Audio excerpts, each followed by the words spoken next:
ഇന്നത്തെ എന്റെ വിഭവം എന്താണെന്നറിയാമോ? കർക്കിടക കഞ്ഞി. ഇത് കർക്കിടക മാസമല്ലേ? കർക്കിടകം 7 കഴിയുന്നതിന് മുൻപ് തന്നെ നമ്മൾ ഈ കഞ്ഞി വെച്ച് 7 ദിവസം കുടിക്കുന്നത് വളരെ നല്ലതാണ്. എങ്കിലും നമുക്ക് 1-2 ദിവസം ആയാലും നമുക്ക് പറ്റുന്ന പോലെ കുടിക്കുന്നത്, കർക്കിടക കഞ്ഞി കുടിക്കുന്നത് നല്ലതാണ്. ഇതിന് മരുന്ന് കഞ്ഞി എന്നും പറയും. അപ്പൊ ഇതിനകത്ത് ഞാൻ വളരെ സിമ്പിൾ ആയിട്ടുള്ള ഒരു മരുന്ന് കഞ്ഞിയാണ് ഉണ്ടാക്കുന്നത്. വേറെ ഇലവർഗ്ഗങ്ങളോ അതിന്റെ നീരോ ഒന്നും ചേർക്കുന്നില്ല. ഞവര അരി, ഉലുവ, പിന്നെ ചെറുപയർ, കുറച്ച് ജീരകം, ഇത്രയും മാത്രമേ ചേർക്കുന്നുള്ളൂ. പിന്നെ നമ്മൾ തേങ്ങാപ്പാലും കൂടെ അതിൻ്റെ കൂടെ കുറച്ച് തേങ്ങാപ്പാൽ, 1/2 കപ്പ് തേങ്ങ എടുത്തിട്ട് അതൊന്ന് പിഴിഞ്ഞ് അതിൻ്റെ തേങ്ങാപ്പാലും കൂടി ചേർക്കുന്നുണ്ട്. ഇത്രയും മാത്രമേ ഉള്ളൂ. ഞാനിവിടെ കുക്കറിൽ തന്നെയാണ് ഉണ്ടാക്കുന്നത്. കാരണം വെന്ത് കിട്ടാനൊക്കെ എളുപ്പം കുക്കറാണ്, സമയവും ലാഭിക്കാം. പിന്നെ ഇതിന്റെ കൂടെ കൂട്ടി കഴിക്കാനായിട്ട് ഒരു ചമ്മന്തിയാണ് ഉണ്ടാക്കുന്നത്. കാന്താരി മുളകും പുളിയൊക്കെ തേങ്ങയൊക്കെ ഉപയോഗിച്ചിട്ടുള്ള ഒരു ചമ്മന്തി. അപ്പോൾ ഞാൻ എങ്ങനെയാണ് ഉണ്ടാക്കുന്നതെന്ന് കാണാം. വരും. 1 കപ്പ് ഞവരരിയാണ് എടുത്തിരിക്കുന്നത്. ഇതൊരു പാത്രത്തിലേക്കിട്ട് നമ്മളിതൊന്ന് കുതിരാൻ വെക്കണം. ഒരു 4-5 മണിക്കൂർ നമുക്ക് കുതിർത്തിയെടുക്കാം. വെള്ളം ഒഴിച്ച് നമുക്ക് കുതിർത്താനായിട്ട് വെക്കാം.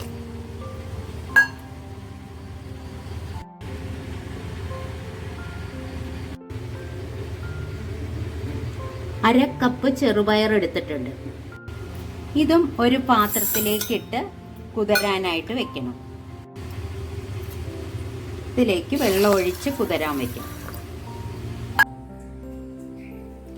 1/4 കപ്പ് ഉലുവ എടുത്തിട്ടുണ്ട്. ഇതും ഒരു പാത്രത്തിലേക്കിട്ട് കുതിരാനായിട്ട് വെക്കണം. വെള്ളം ഒഴിച്ച് വെച്ചാൽ മതി.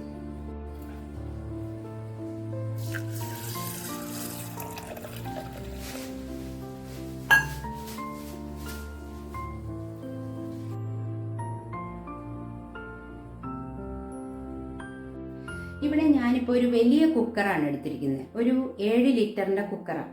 അല്ലെ ചെറിയ കുക്കറാണെങ്കിൽ ചിലപ്പോൾ അതിൽ നിന്ന് വെള്ളമൊക്കെ ഇങ്ങനെ ഇതിന്റെ നോബിൽ കൂടെയൊക്കെ പുറത്തേക്കൊക്കെ വരാനുള്ള സാധ്യതയുണ്ട്. അപ്പം അതുകൊണ്ട് ഞാൻ വലിയ കുക്കർ തന്നെ എടുത്തു. പിന്നെ ഇത് നമുക്ക് കുക്കറിൽ ആദ്യം കുറച്ച് വെള്ളം വെച്ചൊന്ന് തിളപ്പിക്കണം. ഇവിടെ ഞാൻ സ്റ്റൗ ഓൺ ചെയ്യാൻ പോവുകയാണ്. കുക്കറും വെച്ചിട്ടുണ്ട്. അതിനകത്തേക്ക് കുറച്ച് വെള്ളം ഒഴിച്ച് ഒന്ന് ഒരു മീഡിയം ഫ്ലെയിമിൽ വെക്കാം ആദ്യം. എന്നിട്ട് നമുക്ക് അത് ചെറുതായിട്ടൊന്ന് ചൂടായി കഴിയുമ്പോൾ നമുക്ക് ഓരോന്നായിട്ട് ഇട്ട് കൊടുക്കാം. സ്റ്റൗ ഓൺ ചെയ്തു, കുക്കറും വെച്ചു. വലിയ കുക്കറാണ് വെച്ചിരിക്കുന്നത്. ഇനി ഇതിലേക്ക് കുറച്ച് വെള്ളം ഒഴിച്ചു കൊടുക്കാം.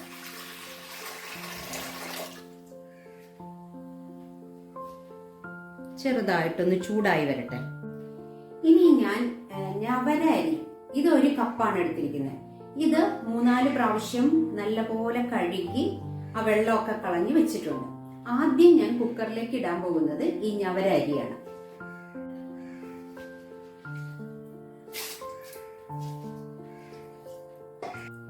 ഈ ഞവര അരി ഒരുപാട് മെഡിസിനലി ഭയങ്കര നല്ല ഒരു അരിയാണ്. നമുക്ക് ഡയബറ്റിക് ഒക്കെ ഉള്ളവർക്ക് കഴിക്കാൻ പറ്റിയതാണ്. ഫൈബർ കണ്ടന്റ് ധാരാളമുണ്ട്. ഷുഗറൊക്കെ കൺട്രോൾ ചെയ്യും. അപ്പോൾ അങ്ങനെ നോക്കുമ്പോൾ ഇത് വളരെ നല്ലതാണ്. അരി ദേ ഇവിടെ തിളച്ച് വന്നിട്ടുണ്ട്. ഒന്ന് തിളച്ചിട്ടേ ഉള്ളൂ. അപ്പോൾ നമുക്കിനി ഇതിലേക്ക് ഉലുവ ചേർത്ത് കൊടുക്കാം. ഉലുവയും ഞാൻ 1/4 കപ്പാണ് ഉലുവ എടുത്തിരിക്കുന്നത്. അതും നല്ലപോലെ കഴുകി വെച്ചിട്ടുണ്ട്, വെള്ളമൊക്കെ കളഞ്ഞ് വച്ചിട്ടുണ്ട്. അത് ഇതിലേക്ക് ഇട്ട് കൊടുക്കാം.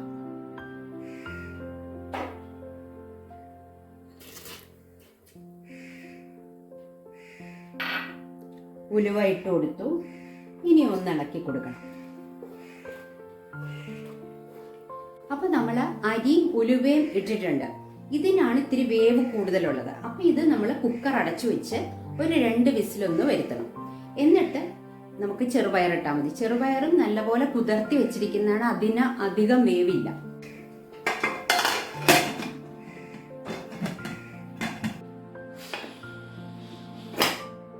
ഇവിടെ 2 വിസിൽ വന്നപ്പോൾ ഞാൻ കുക്കർ ഓഫ് ചെയ്ത് വെച്ചിട്ടുണ്ട്. ഇനി നമുക്ക് ആകെ 2 ചേരുവകൾ കൂടി ഇതിലേക്ക് ചേർക്കാനുള്ളൂ.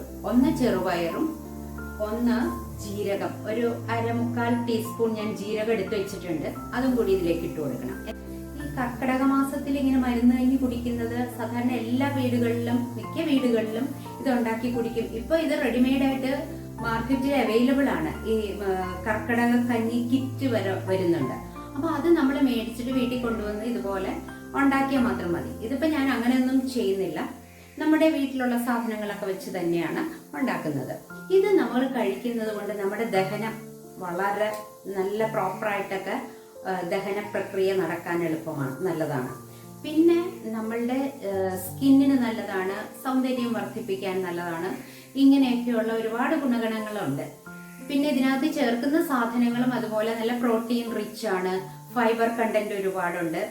അപ്പോൾ അതെല്ലാം കൊണ്ട് ഇത് വളരെ ഒരു ബാലൻസ്ഡ് ആയിട്ടുള്ള ഒരു ഫുഡ് തന്നെയാണ്.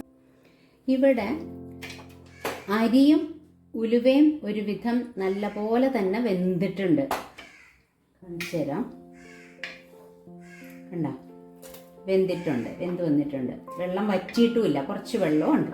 ഇനി നമുക്ക് കുറച്ച് വെള്ളം കൂടി ഇതിലേക്ക് ഒഴിച്ചു കൊടുക്കണം. ഞാൻ വെള്ളം കൂടി പോയാലോ എന്ന് വിചാരിച്ച് അത്ര അധികം വെള്ളം ഒഴിച്ചു വെച്ചില്ല. ഇനി നമുക്ക് ചെറുപയറിട്ട് കൊടുക്കാം. പിന്നെ ഒരു 3/4 ടീസ്പൂണോളം ജീരകം എടുത്ത് വെച്ചിട്ടുണ്ട്, അതും കൂടി ഇതിലേക്ക് ഇട്ട് കൊടുക്കാം. കുറച്ച് വെള്ളവും കൂടി വേണ്ടി വരും, അതും കൂടി നമുക്ക് ഒഴിച്ചു കൊടുക്കാം. ഇനി സ്റ്റൗ ഓൺ ചെയ്തു, ഹൈ ഫ്ലെയിമിൽ തന്നെയാണ് വെച്ചിരിക്കുന്നത്. ഇനി നമുക്ക് ആവശ്യത്തിനുള്ള ഉപ്പും കൂടി ചേർത്ത് കൊടുക്കാം. പിന്നെ ഉപ്പ് നോക്കിയിട്ട് വേണമെങ്കിൽ പിന്നെ ചേർത്ത് കൊടുത്താലും മതി. നല്ല തൽക്കാലം നമുക്ക് കുറച്ച് ഉപ്പിട്ട് കൊടുക്കാം.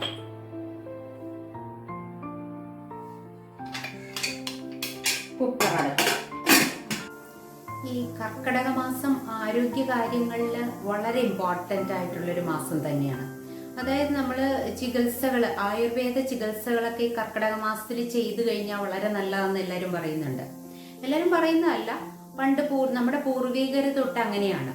അതായത് ആയുർവേദ ഒഴിച്ചില അങ്ങനത്തെ സംഭവങ്ങളൊക്കെ ചെയ്യാൻ പറ്റിയൊരു മാസമാണ് ഇത്. കൂടുതൽ ഇഫക്റ്റീവ് ആകും, അതാണ് അതിൽ നിന്ന് മനസ്സിലാക്കേണ്ടത്. ഈ നടുവേദന, ഈ മരുന്ന് കഞ്ഞി നമ്മൾ കുടിക്കുന്നതുകൊണ്ട് ഇതിനകത്ത് ഉലുവ ധാരാളം ചേർന്നിട്ടുണ്ട്. അപ്പം നടുവേദന, പിന്നെ നമ്മുടെ സ്കിന്നിനുള്ള പ്രശ്നങ്ങൾ, ഇതെല്ലാം മാറ്റാനായിട്ട് പറ്റും. ഷുഗർ ഉള്ളവർക്ക് ഇത് ബെസ്റ്റാണ്. അതുപോലെ തന്നെ കർക്കിടക മാസത്തിൽ എടുക്കുന്ന ട്രീറ്റ്മെന്റുകൾ, ആയുർവേദ ട്രീറ്റ്മെന്റുകൾ, ഇതൊക്കെ വളരെ നല്ലതാണ്. സ്റ്റീമൊക്കെ പോയി കഴിഞ്ഞപ്പോൾ ഞാനിത് അടപ്പ് തുറന്നു, കുക്കറിന്റെ ഓഫ് ചെയ്ത് വെച്ചിരിക്കുകയാണ്. കണ്ടോ, നല്ല പോലെ വെന്ത് വന്നിട്ടുണ്ട്. കുറുകിയ പോലെയാണ്, എന്നുവെച്ചാൽ വെള്ളം തീരെ അങ്ങ് വലിഞ്ഞു പോയിട്ടില്ല, എന്നാൽ കുറച്ച് വെള്ളമുണ്ട് താനും. അപ്പൊ നമുക്ക് നമ്മളുടെ പാകത്തിന് വേണമെങ്കിൽ വെള്ളം ചേർക്കാം. ഇനി ഇവിടെ ലാസ്റ്റ് ഒരു ഐറ്റം കൂടി ചേർക്കാനുണ്ട്, അതായത് തേങ്ങാപ്പാല്.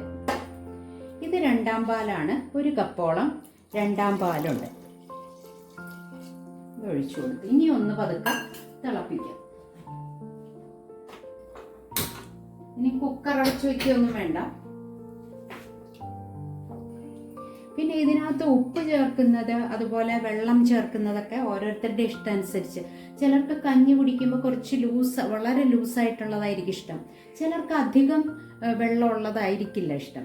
അപ്പോൾ അതൊക്കെ ഓരോരുത്തരുടെ ഇഷ്ടാനുസരണം ചേർക്കാവുന്നതാണ്.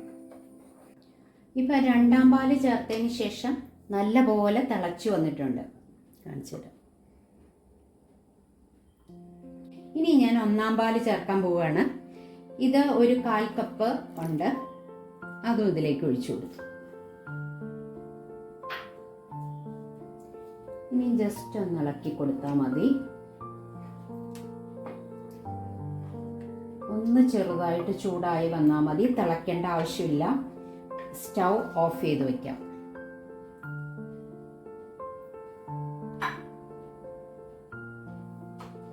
സ്റ്റൗ ഓഫ് ചെയ്ത് വെച്ചു.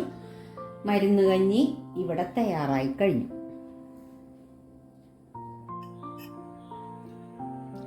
ഒരു ടീസ്പൂൺ നെയ്യ് കൂടി നമുക്കിതിലേക്ക് ഒഴിക്കാം. കണ്ടോ, കർക്കിടകക്കഞ്ഞി ഇവിടെ തയ്യാറായി വന്നിട്ടുണ്ട്. നല്ല ചൂടോടുകൂടിയാണ് ഇരിക്കുന്നത്. ഇപ്പം ഇതിൻ്റെ കൂടെ ചമ്മന്തി അച്ചാറൊക്കെ കൂട്ടി കഴിക്കാം. ഞാനിവിടെ ചമ്മന്തി ഉണ്ടാക്കുന്നത്.